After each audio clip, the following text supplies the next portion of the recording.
দেখো এইরকম পাটিসাপটা কি করে বানালাম।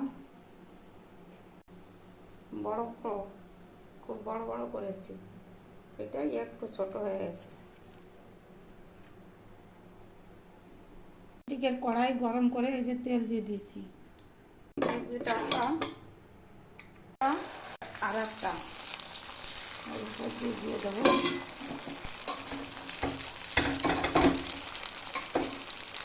এবার ঢেকে দেবো।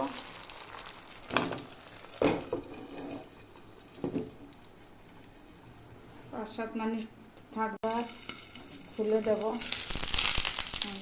এখন এই নারকেলের এটা দিয়ে দেবো, আর এই কাঠটা দিয়ে খুন্তি দিয়ে পেঁয়াজ দিয়ে দেবো। বোঝা যাচ্ছে তেল লাগবে,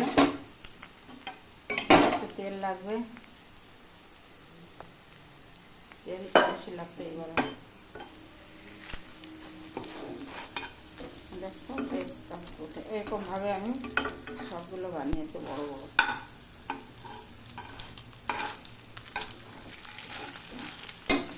কত বড় বড় হয়েছে পাটিসাপটাগুলো, সুন্দর। এইভাবে সবগুলো তুলে নিয়েছি, সমস্তগুলো আমি করে নিয়েছি।